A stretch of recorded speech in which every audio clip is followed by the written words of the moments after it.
hari ini doktrin kita setiap hari, setiap orang mengaku mewakili Tuhan. Saya ini adalah gubernur yang paling berat dari sisi anggaran. Sebelum saya memimpin 37 triliun. Pidato Kang Deddy Mulyadi sambil mengebrak meja dengan keras, teman-teman, dan menepuk ya dadanya dengan keras. Prabowo ya, para ustadz ya, para perwira polisi terkejut melihat ini, teman-teman. Ini luapan kekesalan Kang Deddy Mulyadi begitu luar biasa, teman-teman. Coba kita simak dulu ya pidatonya. Ibu saya selalu menjawab, geus empek dalahar sing seubeuh. Pan mi manu nyangu, nah isuk ge bari nyangu, bari ngepeul-ngepeul ngahuap seubeuh bae mah sederhana. Dari mulai itulah manajemen dibangun, dia pastikan anak-anaknya makan. Karena dipastikan anak-anak makan, maka ibu mengorbankan dirinya untuk tidak makan. Berhasil kepemimpinan. Kang Maman tadi bicara tentang Iran. Ya gimana Iran gak sukses? Ulamanya sebagai pemimpin spiritual, pemimpin tertinggi, rumah aja gak punya. Tidak ngurusin hibah dan bansos. Dia memilih yang pertama meninggal dalam sebuah upaya mempertahankan kedaulatan. Gak pidato berapi-api di Indonesia.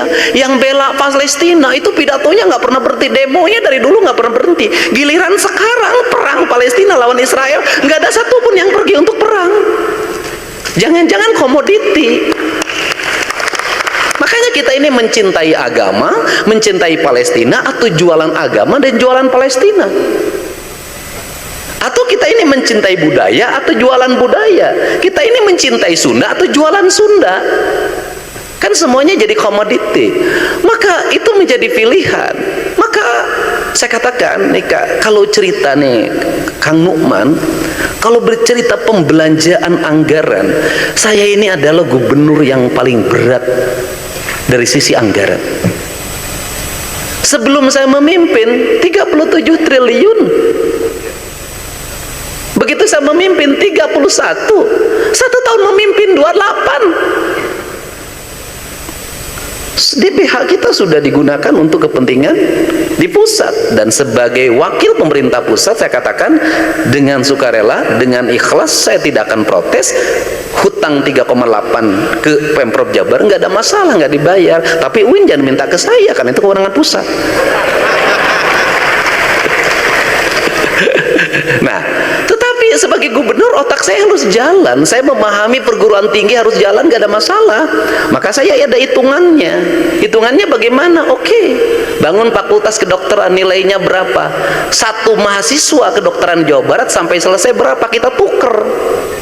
Saya bangunkin sekian miliar, tapi nanti mahasiswa Jawa Barat, anak-anak orang miskin di Jawa Barat kuliah di sini gratis kedokteran.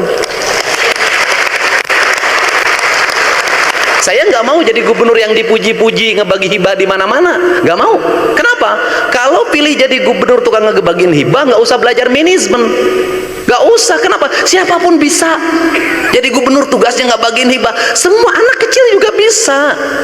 Yang susah jadi gubernur adalah uang yang sedikit dibelanjakan dengan tepat, efektif untuk kenaikan IPM, untuk kenaikan sumber daya manusia, untuk kenaikan kesejahteraan yang sumbernya dari IPM itu. Ini yang menjadi problem kita.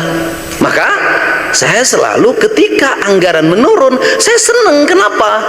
Pemimpin akan diuji oleh uang yang sedikit, bukan oleh uang yang banyak. Nah, sehingga dari kerangka itulah kita memulai peradaban. Kita mulai peradaban bagaimana? Kita mulai peradaban dari hal yang kecil, memungut sampah. Setelah memungut sampah, menyimpan sampah. Setelah menyimpan sampah, mengelola sampah. Setelah mengelola sampah, membangun energi dari sampah.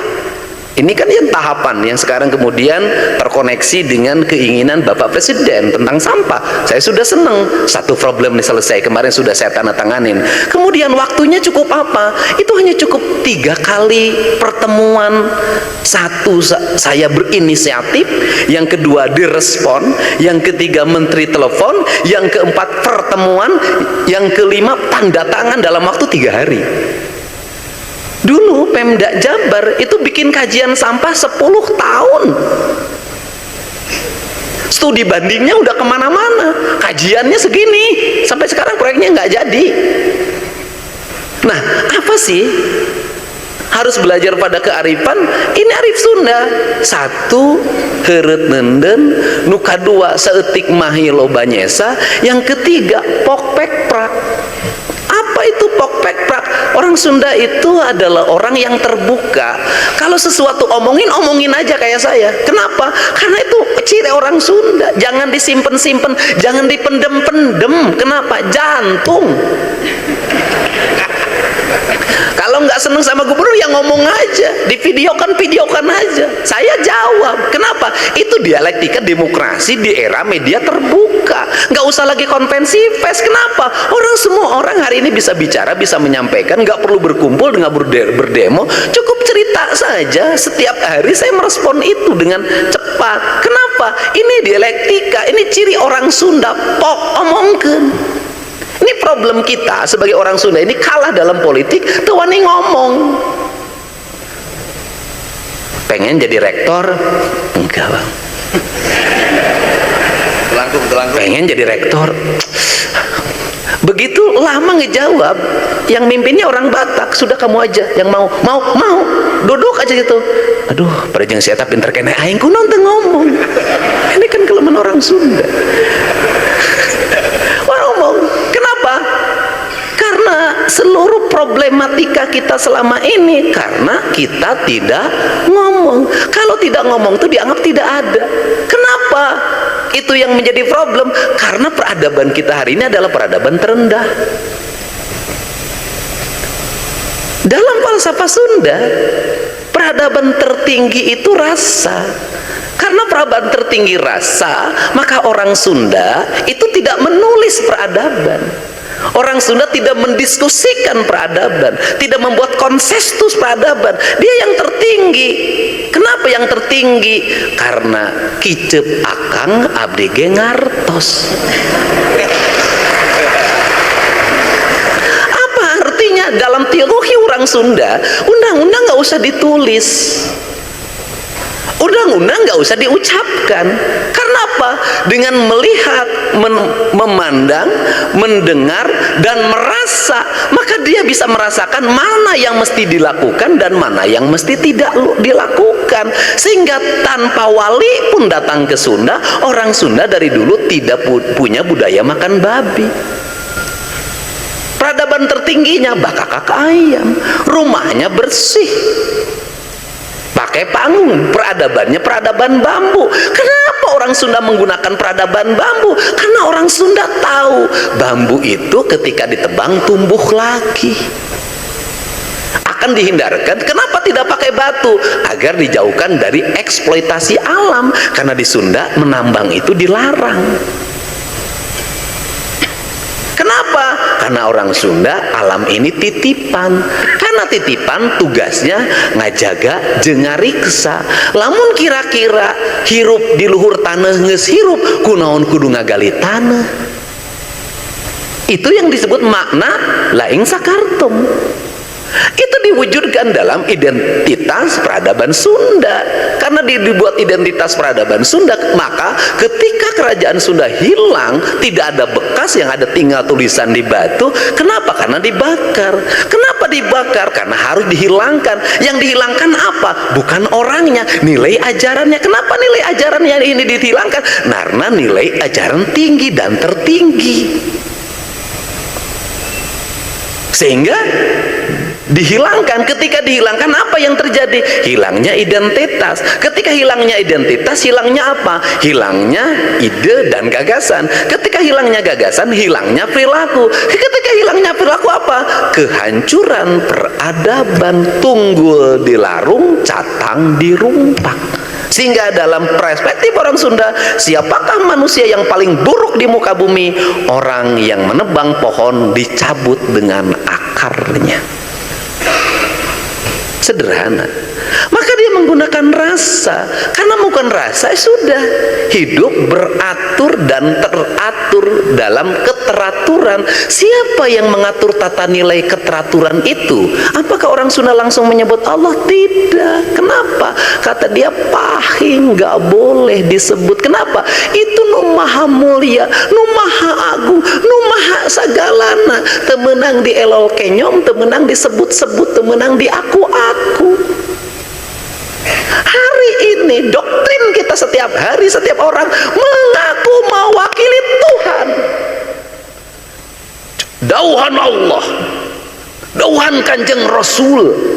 Bener ayat itu diucapkan nama, tapi tujuan anak cantang tu eta. Nah, ini kan berat, Pak. Apa dampak dari itu? Dampak dari itu adalah ketika nama-nama itu menjadi sumpah.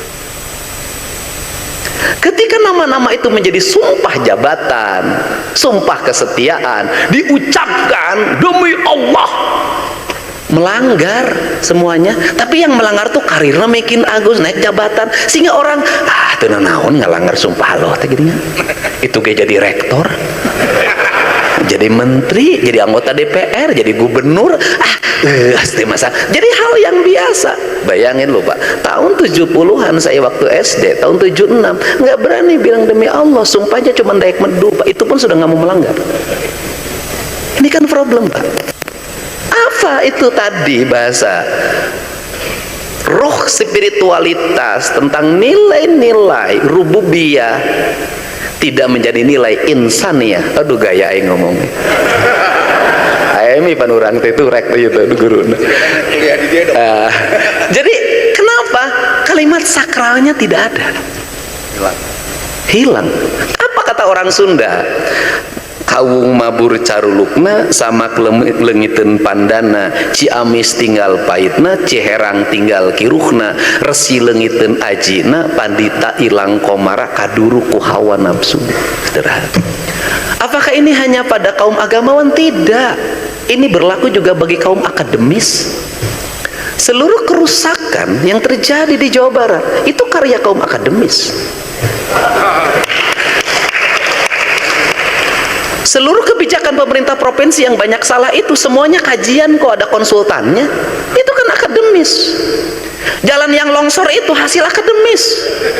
Perumahan-perumahan yang di mana-mana dibikin bukit-bukit itu hasil kajian akademis. Banjir itu hasil kajian akademis semua. Kenapa akademisnya salah? Karena akademis berdasar bukan bekerja pada nilai, tapi bekerja pada proyek.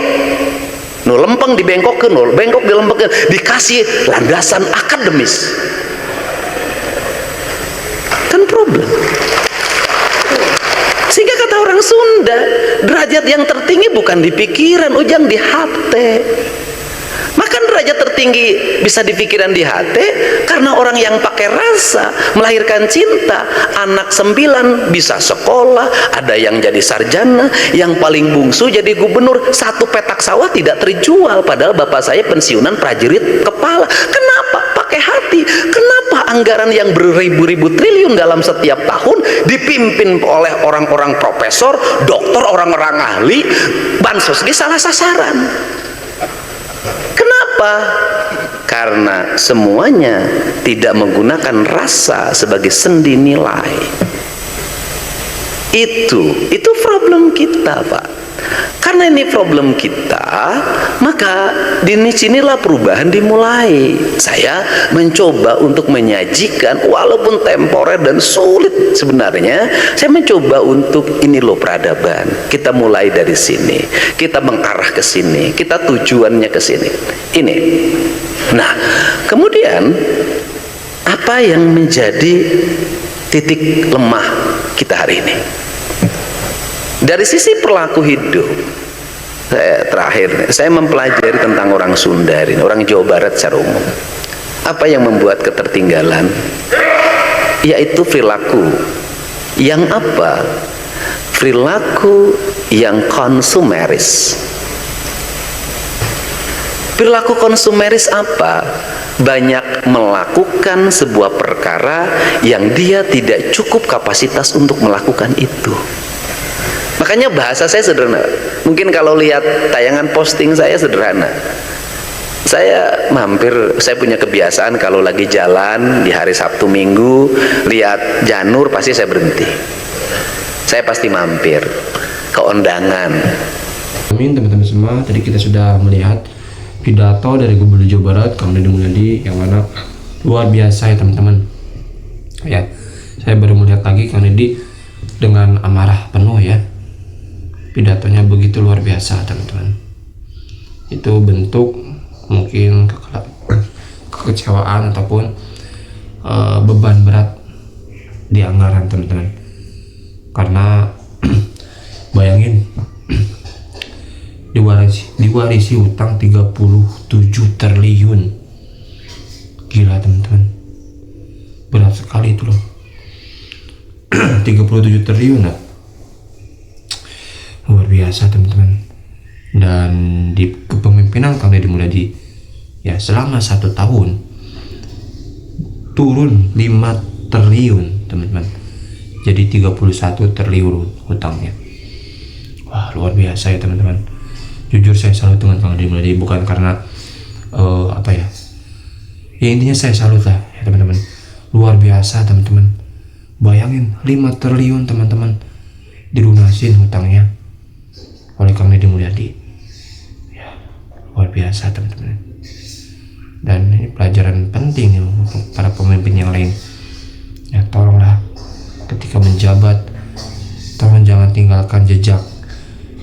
Ya, sampahnya aja gitu buat para pejabat nanti setelahnya ya. Jangan mentang-mentang ya udah yang penting mah saya menjabat, ngutang apa, nanti pejabat selanjutnya biarin yang bayar utang. Jangan gitulah, kasihan teman-teman ya. Ya, dan Kang Deddy pun ya begitu luar biasa teman-teman. 5 triliun ya lunas, tinggal sisa 31 triliun. Gila teman-teman ya, luar biasa ini Jawa Barat ya. Ini bobroknya pemerintahan sebelumnya, bobrok teman-teman pemerintah sebelumnya ya, seenaknya aja mengutang ya. Ini luar biasa teman-teman, pencapaian luar biasa loh Kang Deddy Mulyadi. Dan tadi pun ya para perwira di situ pada ya terdiam gitu ya dengan apa yang Kang Deddy bicarakan ya. Semua jadi pelajaran buat kedepannya ya teman-teman, untuk para pejabat yang lain. Terima kasih, sampai besok video. Assalamualaikum warahmatullahi wabarakatuh.